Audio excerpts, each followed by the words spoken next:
Okay, I think I may have my sound back. I'm hoping. Here's what we did. I have the 4.5 megahertz signal. And I just kept going back, injecting it here.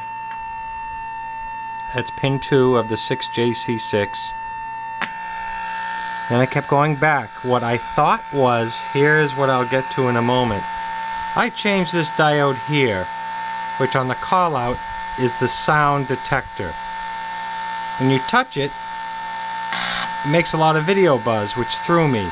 I did not change the second diode, 1N60, which is called the video detector in one of the callouts, but on the schematic it's X9, X8.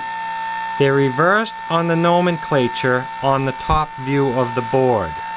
When I changed this one, I got my sound back.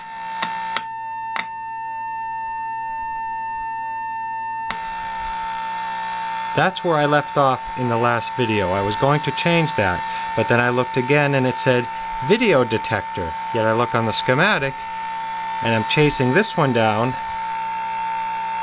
and that's the video detector that I changed, assuming it was the audio detector. So I've gone ahead and over troubleshot a little bit, not too badly. Changed a disc capacitor and a resistor and another capacitor here and whatnot. So we'll go out of the 4.5 megahertz jack on the front. We're simply using the RF from the B&K 1077 on color bars. And what I want to do is, if you do crank the video, a user told me that if I crank video, I do get the television analyst. So what I want to do next is let's put the converter box to this and see how it looks. I've hit the alignment a little bit by eye here and ear. Let's see how it looks with a television picture. Okay, I really thought I had this. I'll explain in a minute. These two diodes here, one's the video detector, one's the audio detector. I'll show you on the SAMs where it calls out that this is the audio detector when in fact it's the video detector, and this one down here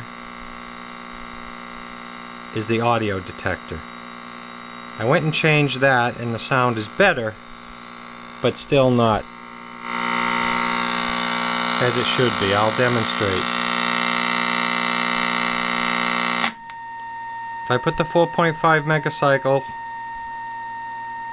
on the cathode, megacycle, I don't know why I keep saying that, megahertz on the cathode, I get good sound.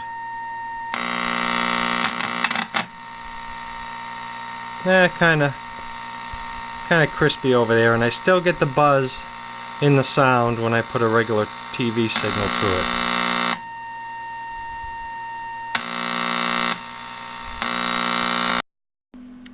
Well, I really thought I was onto something here, because the sound IF I did change.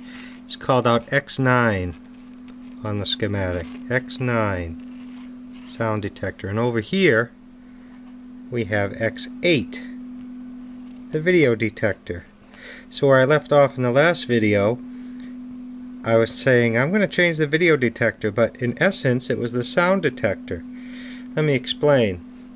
Here's the top view of the board, and it calls out over here X9. X9, get some focus here. X9 directly across from this coil. X9 again from the schematic. X9 is the sound detector. X8 is the video detector.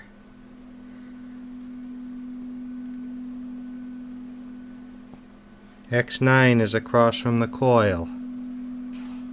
I changed X8 because over here, the one that's closest to the three coils here, which is right here, says sound IF detector. Sound IF. Video is down here, but in essence, across from the coil, X9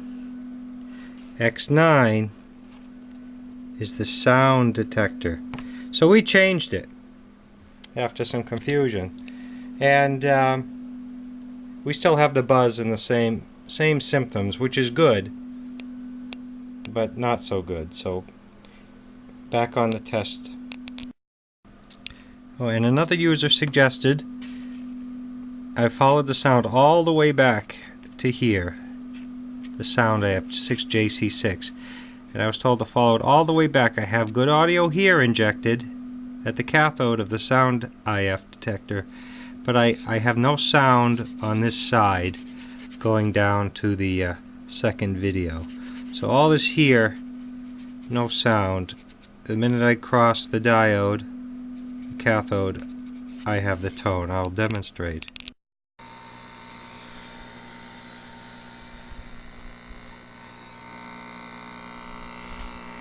Okay. This is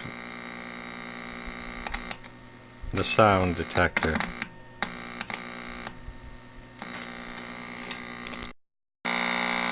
Okay. This is the sound detector, not the video detector as it's called out. And the cathode has good sound. The anode not so good.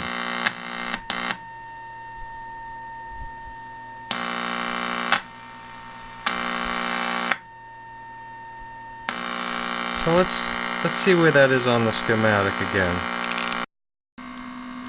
So that's where I am so far. I have sound, good sound here, but I lose it around C35 here.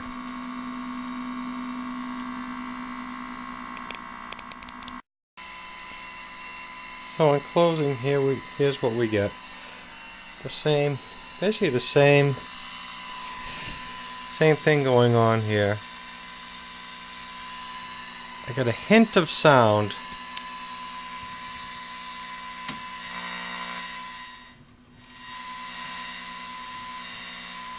A hint of the tone.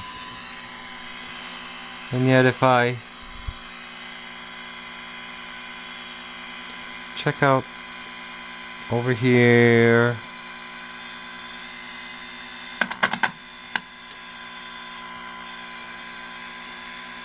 on this side of the detector,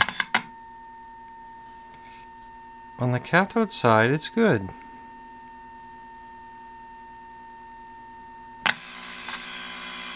Anode side,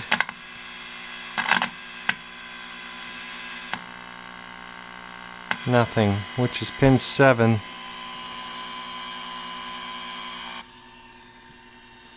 Pin 7, which is the plate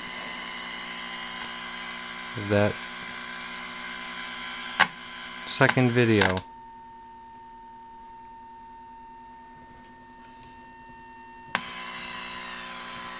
Very, very weak through the RF.